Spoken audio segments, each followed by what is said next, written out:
President of the 80th session of the General Assembly, and Her Excellency Alia bin Saif Al Thani, Permanent Representative of the State of Qatar to the United Nations. Ms. Baerbock, you have the floor.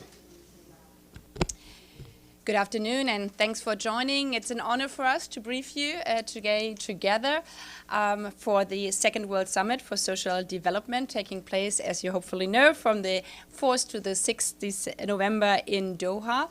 And this is a very special moment because after 30 years, this is the second World Summit for Social Development, and also having a press briefing here today with the host country and the President of the General Assembly underlining how important this social summit is for the United Nations, for the General Assembly, as it comes directly after our high-level week and perfectly suited in the 80th session, and therefore also the 80th anniversary of the United Nations. Because as we know, 30 years ago, world leaders underlined in Copenhagen that dignity, opportunity and inclusion must be at the heart not only of development, but at the heart of the United Nations, knowing that without social justice, there will never be long-lasting peace and security. They met 30 years ago in Copenhagen at a time when more than 1.3 billion people, so over a quarter of the world, lived in deep poverty, merely surviving instead of thriving. And we have made progress since then. For instance, in the 3 decades since Copenhagen, the share of people living in extreme poverty has fallen from roughly 30% of humanity to about 10% today.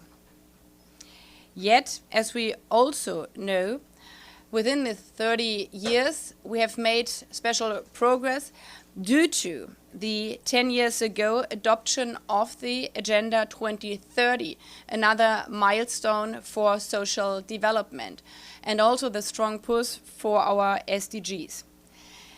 Besides all these successes, still today, 30 years after Copenhagen and 10 years after the Agenda 2030, over 800 million people still live in extreme poverty. And these abstract numbers mean in reality that people ask themselves questions which most of us would never ask ourselves. Will I make the rent next month? Do I have to choose between school fees and groceries? What if a disaster strikes and in these hours we are thinking of the many people being hit by the Hurricane Melissa? What if the disaster strikes and everything is being destroyed? Will I stand alone or will somebody help me? Would I end homeless? Meanwhile, prices are rising faster than wages. Climate disasters are uprooting entire communities. So social development is not an abstract matter for few, but is the crucial question for all of us. Social development is not only a matter of principle, it is also the smartest investment we can make. When people have access to decent work, when children remain in school, when healthcare and basic services are secured, societies grow stronger. Economies gain confidence, trust in institutions is restored, and foundations of peace are reinforced. Therefore, it's a moment of celebration. Besides all the numbers, besides all the things we still have to delete, that in Doha, leaders will meet again to underline the purpose of Copenhagen, to act, and to bring forward solutions to reduce poverty once and for all, to expand universal social protection before crisis strikes, to create decent jobs for young people, and to ensure one of the newer topics in the social development, that technologies are included for everyone, that artificial intelligence opens pathways and opportunities not only for a few.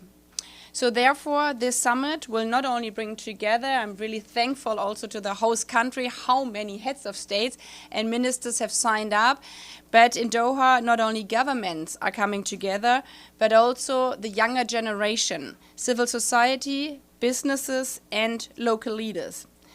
The world is showing that we are not waiting that we are not there for more promises, but that we are there for delivering. Delivering on the principles of Copenhagen, delivering on a just and fair world forever, and delivering on the promises we made 30 years ago at the first social summit, underlining in Doha again that we are better off together.